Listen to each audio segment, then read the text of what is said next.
Sure, you've had coffee at Starbucks more than once, but do you know its origins and the man behind it? Stay tuned, because in this video, I'll tell you all about it. Howard Schultz wasn't born into success.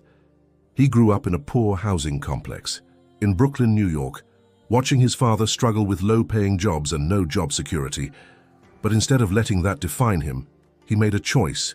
He would build a better future. Through hard work, he earned a football scholarship and became the first in his family to graduate college. After that, he worked in sales, eventually landing a job at Hammerplast, a company that sold coffee machines. That's where he discovered a small coffee retailer in Seattle, Starbucks. It was just a handful of stores selling coffee beans, but something about it caught his attention. He flew to Seattle in 1981, met the founders, and felt an instant connection. A year later, they hired him as Director of Retail Operations, but he didn't just want to sell coffee. He had a bigger vision. In 1983, Schultz traveled to Milan, Italy, and that trip changed everything. Milan had over 2,500 espresso bars, but they weren't just places to grab coffee. They were social hubs where people gathered, connected, and made memories. Schultz knew immediately this was what Starbucks needed to be. He came back to Seattle fired up with a vision. He pitched the idea to Starbucks founders, and they said no. They didn't want to run coffee shops, just sell beans. Most people would have given up right there, but not Schultz. And that's a lesson for any entrepreneur.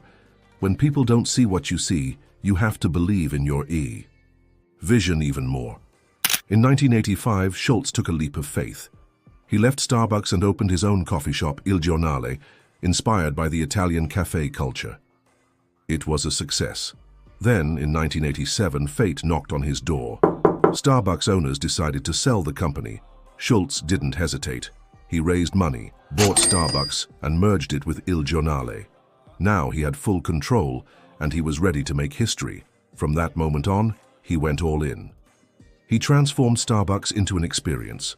Cozy spaces, personalized drinks, and a community-driven brand.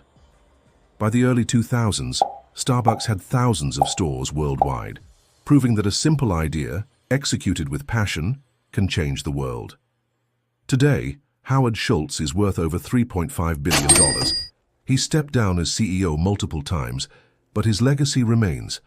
And here's the takeaway. If you have a vision, don't let rejection stop you. If doors close, build your own. If they tell you it won't work, prove them wrong. Schultz did it with coffee. What's stopping you from doing it with your idea? If this story inspired you, subscribe to our channel to learn more stories and share it with someone who needs to hear it.